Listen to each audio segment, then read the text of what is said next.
One minute, I was scanning Google Maps on my quest to find the world's most delicious ice cream. And next thing, I found myself lying on the ground looking up at the dark sky. I was scared and confused. My mom and I had been hit by a car, but luckily, we were inundated with help. People came from everywhere. People who were going home to their families, people who were going on dates, people who were going out to dinner themselves. Not one of these helpful, kind, caring people thought that I might be one of those scary Asians with coronavirus. What a relief. What do I mean by scary Asians? Just before my trip to London in 2020, my phone, usually my friend, was scaring me. My feed was flooded with violent videos where Asians were being screamed at. I was reading reports where people were being assaulted simply because they were Asians. They were coronavirus. And I was scared that the same thing could happen to me. Thoughts and assumptions often differ from an actual experience. This may sound nothing different from other sentences, but I realized the power this idea holds through my London experience. Here's my guess on why the actual London experience differed from my thoughts and my assumptions. Negative articles get more clicks, rises to the top of the social media page, and becomes the truth for some people.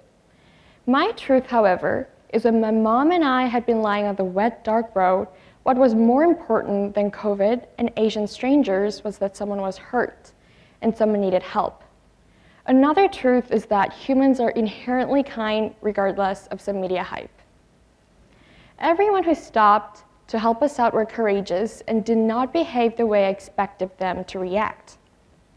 I was taken to the hospital where I received great care and then recovered at a hotel the next day.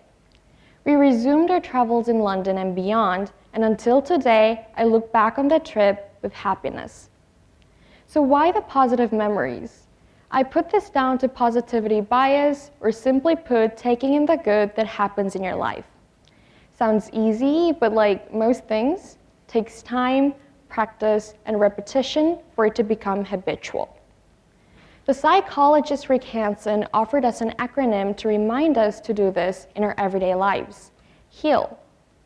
The H stands for having a positive or beneficial experience.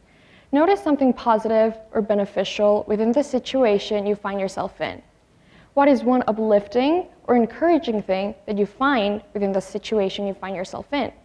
For me, it was the doctor who was on her way to a date but canceled in favor of staying with us for the 2 hours it took before we left in the ambulance. The E stands for extending or enriching it. Stay with the positive memory. Replay it in your mind and pick out the details. Play them over and over again in your brain to make connections with those feelings of compassion and mindfulness or happiness. For me, I remember how the doctor styled her long curly hair, her dark-colored, soft-looking scarf, and her hazel-colored eyes. The A stands for absorbing it. Here, you want to take that mental picture of the event or experience to solidify it in your memory. Well, I don't remember intentionally doing this, but I have told this story to a lot of people, and when I close my eyes, I am back in the police car drinking a warm cup of tea. The L stands for linking the positive with the negative. This step reminds us to take the good with the not so good, or as Hansen suggests, to make lemonade from the lemons life gives us. I went into this trip with lots of lemons, but no lemonades in sight. When I think of the trip, I think of the reservations I had before leaving, the fear I had upon arrival, the kindness I experienced after the accident, and the joy I felt while exploring the city, London. Our brains are amazingly adept at keeping us safe, helping us grow, and continuously allowing us to develop new ways to understand the world that we're living in. I am now training my brain to lean on the positive and heal. Thanks to my brain, I'm now much more critical when viewing viral videos and reading news articles.